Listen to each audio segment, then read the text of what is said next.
Olá, hoje nessa aula eu quero conversar com vocês sobre 5 dicas para aumentar a chance da sua empresa durar. Qual que é a ideia aqui, pessoal? A gente vai falar sobre gestão financeira, marketing, ferramentas básicas de liderança, organização de processos e gestão da qualidade. O que eu quero passar para vocês são algumas dicas de coisas que eu acho que são importantes pela minha história, pela minha trajetória, eu aprendi para que a gente aumente a chance da empresa sobreviver àqueles fatídicos 3 a 5 anos ali de estatística de quebra de empresa.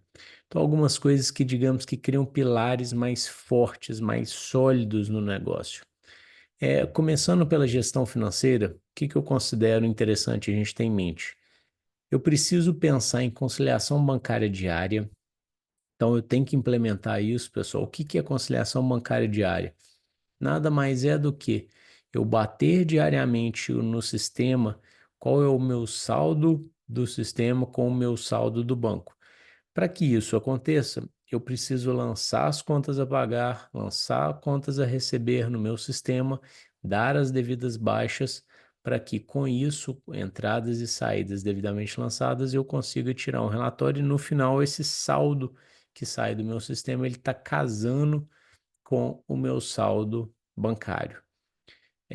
O uso da classificação e a conciliação bancária é diário, viu, pessoal, em relação ao dia anterior. Uso de classificação financeira e outra recomendação forte minha. O que que seria o uso da classificação financeira? Nada mais é do que eu classificar as saídas por classificação. Então, por exemplo, eu crio uma classificação financeira para salários, eu crio uma classificação financeira para benefícios, vale transporte, outra para vale refeição, outra para vale alimentação, outra para auxílio combustível, outra classificação financeira para embalagens, outra para fretes, outra para, enfim, tarifas bancárias, marketing, enfim, cada item de saída, cada grupo, na verdade, tem uma classificação financeira, porque você pode ter vários lançamentos. Por exemplo, se eu gastei com o Facebook Ads e se eu gastei com o Google Ads, ambos vão entrar na classificação financeira de gasto com marketing. É muito importante o uso da classificação financeira para que eu consiga analisar a evolução do meu gasto, seja um custo, seja uma despesa, ao longo do tempo. Outra recomendação sobre gestão financeira ainda, uso de centro de custo. O que que é o centro de custo, pessoal? Nada mais é do que uma análise setorial. Eu divido, é como se eu estivesse dividindo a empresa para poder analisar especificamente aquele pedaço. Quando eu falo de empresas menores, eu posso até definir pelo menos operação e administrativo. Então, tudo que for gasto operacional, eu vou lançar como o centro de custo OPL, tudo que for gasto de apoio, setor de apoio, eu vou lançar o centro de custo ADM. Isso facilita na hora de tirar relatório para separar custo e despesa. Mas eu gosto ainda na minha empresa de usar mais do que isso. Eu gosto de utilizar o centro de custo para analisar, por exemplo, cada contrato na empresa é um centro de custo para que eu consiga ver o resultado daquele contrato. Então, quanto que está dando de margem, de lucro, cada contrato que eu fechei. Tá? Então, no caso de empresa que presta serviço para outras empresas, por exemplo, faz muito sentido você criar um centro de custo para cada contrato. Então, contas a pagar e contas a receber no sistema, que eu já falei, para a gente poder usar, inclusive, na conciliação bancária. Lembrando que aqui no contas a pagar e no contas a receber, eu tenho que lançar não só o real, ou seja, o que eu já tenho ali, a nota fiscal emitida, mas também lançar as provisões, que são aqueles valores, por exemplo, energia elétrica não chegou ainda à conta, mas eu sei que eu venço tal dia e que a média de valor é tal. Eu já lanço essa provisão, porque isso vai ser importante para o último tópico ali, que é o fluxo de caixa. Antes, eu vou falar de aplicação mensal da reserva de emergência. Na verdade, é uma aplicação que a gente precisa tratar com seriedade, como se fosse um contas a pagar. Então, todo mês eu vou criar um pedacinho da minha reserva de emergência, mesmo que seja com R$ 100 por mês, eu vou aumentando. Parte de onde dá, mas começa a criar essa reserva. E ela tem que ser considerada como contas a pagar, ou seja, eu não postergo, eu não deixo aquela coisa de, se sobrar dinheiro eu aplico. Não, início do mês, chegou um fluxo de entrada, eu já faço essa aplicação. E por último, então, o fluxo de caixa. O fluxo de caixa nada mais é do que ele pega essa conciliação bancária, que olha o fluxo do dia, mas ele joga lá para frente também. Então, com o uso da ferramenta do fluxo caixa, eu consigo ver qual que é a previsão de caixa, de saldo final amanhã, depois de amanhã, sexta-feira que vem, etc. E isso me ajuda no planejamento, para eu não ser pego de surpresa. Eu já consigo olhar aqui através do relatório de fluxo de caixa, que eu vou ter um gap financeiro, por exemplo, na segunda-feira da semana que vem. Eu vou ter um descompasso entre saídas e entradas, por exemplo. Próximo item, pessoal, marketing. Não precisa ter todos esses, mas é legal você entender, você dar uma estudada para qual que é pro perfil do seu negócio, o que que é mais aplicável. Se é um Instagram orgânico, se é um impulsionado. Existem algumas coisas que eu considero particularmente básicas de todos terem. Por exemplo, o Instagram, mesmo que não impulsione um Instagram orgânico.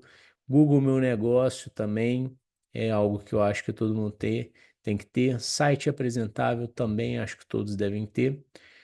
Aí já entram em detalhes. Então, pode ser que o seu negócio, por exemplo, seja interessante olhar para um LinkedIn, se for B2B, por exemplo, vendendo para a empresa. Ou pode ser que o seu negócio seja interessante eu ter um blog para focar em SEO, que é aquela ferramenta de busca do Google, que eu quero ser localizado no orgânico, na busca orgânica do Google. Ah, pode ser que o meu tipo de cliente, sei lá, para um produto, um perfume legal que eu vendo, pode ser que esse público seja interessante eu olhar para Instagram impulsionado e para TikTok também orgânico e impulsionado. Então, analisar, pessoal, mas ter essa curiosidade. O marketing hoje é curiosidade, métrica, dado e análise, tá? Próximo item, terceiro item, ferramentas básicas de liderança. O que que eu estou pensando aqui, pessoal? Primeiro, uma qualificação mínima de seleção inicial. Então, eu defini, eu quero para a vaga do meu cargo de padeiro que eu tenho aqui na minha padaria. Qual que é a qualificação e experiência mínima que eu quero olhar? Eu vou definir provas? Ah, tá, eu vou definir provas, mas eu vou usar então as provas das ferramentas de emprego, de recrutamento, igual Indeed, Cato, etc. O Indeed eu sei que tem várias provas para cada tipo de cargo, que já elimina se a pessoa foi bem, se não foi bem, etc.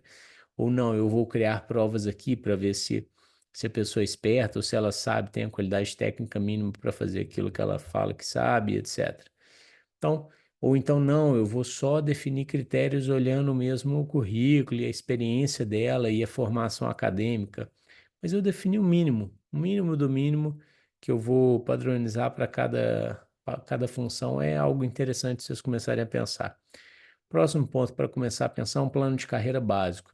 É uma das coisas que o funcionário mais valoriza, é poder ter um norte de crescimento na sua empresa. E esse norte ele pode ser tanto via crescimento hierárquico, ou seja, eu sou um auxiliar que pretendo virar um analista, sou um analista que pretendo virar supervisor, sou um supervisor que pretendo virar coordenador, um coordenador que pretendo virar gerente, etc. Então existe essa trilha para quem tem um tino, um potencial e uma vontade de liderança. E existe uma outra trilha que eu posso criar também dentro do próprio cargo. Então, nível um, nível 2, nível 3, etc. Júnior, pleno, sênior. E é uma trilha interessante, pessoal, uma jornada. O principal ponto aqui é o colaborador enxergar que eu tenho a preocupação com o desenvolvimento da carreira dele. Porque todo mundo quer crescer para conquistar suas coisas. Então, eu ter esse olhar, esse cuidado para a carreira, ele é interessante é o que fomenta e as pessoas gostam.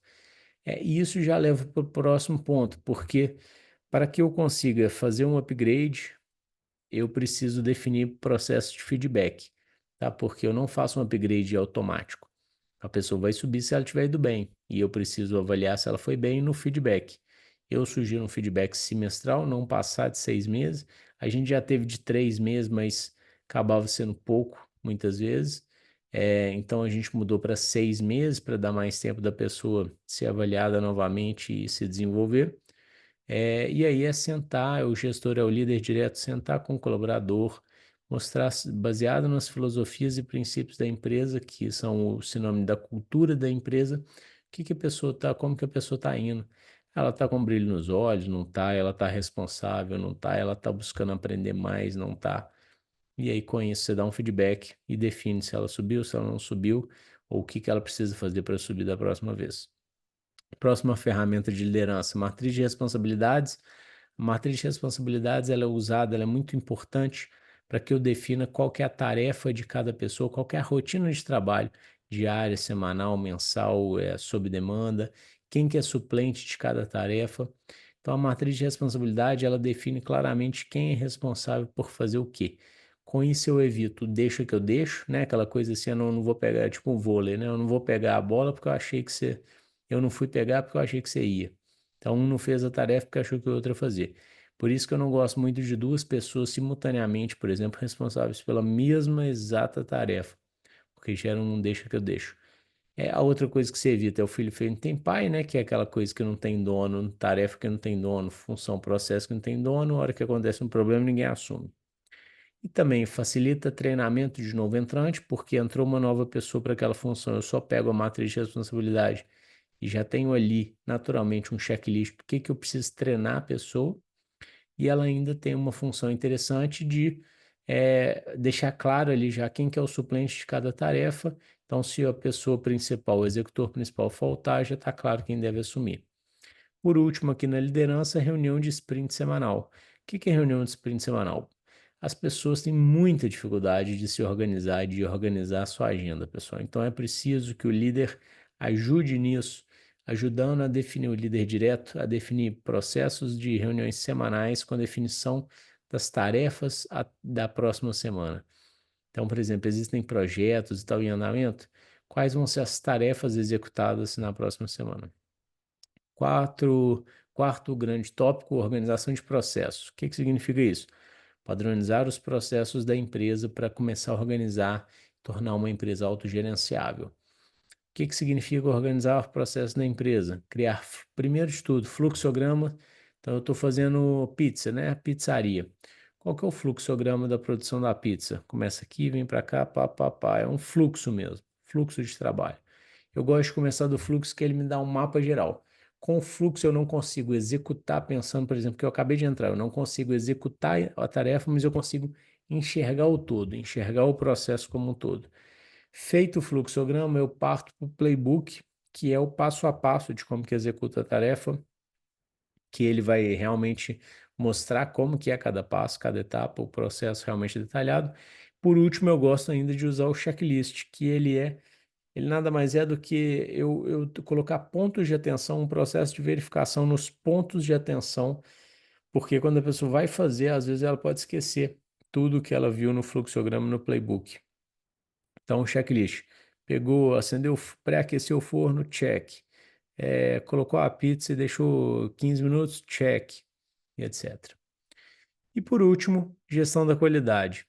Ferramentas da gestão da qualidade que eu gosto muito. RNC, que é o registro de não conformidade, toda vez que um processo está desviando do padrão, para que a gente analise causa raiz, ação corretiva e ação preventiva. RRC, que é o registro de reclamação de cliente, para que cada reclamação de cliente seja realmente tratada como uma oportunidade de melhoria. Cinco porquês, que é aquela ferramenta para a gente analisar a causa raiz dos problemas e lá na raiz mais objetiva e simples. Então, por que que aconteceu? Ah, por tal motivo. Por que que aconteceu esse motivo? Por causa do outro motivo. Por que aconteceu esse outro motivo? Você vai fazendo cinco porquês até chegar na causa raiz, que geralmente é simples. E um plano de ação para problemas crônicos. Plano de ação eu gosto muito simples, pessoal. É o que que tem que ser feito, quem vai fazer, até quando. Tá? Então, se tiver isso, já está ótimo. Mas, assim, problemas crônicos acontecendo, definir um plano de ação que pode, inclusive, ser pautado e acompanhado, monitorado nas reuniões de sprint semanais que eu falei lá em cima. Não se esqueça de se inscrever no canal para que a gente consiga ajudar cada vez mais o pequeno empresário a poder se tornar um médio empresário, então passar aí de 4 milhões e 800 de faturamento e construir uma empresa sólida, principalmente, para vencer a barreira dos 5 anos e prosperar. Até a próxima, pessoal.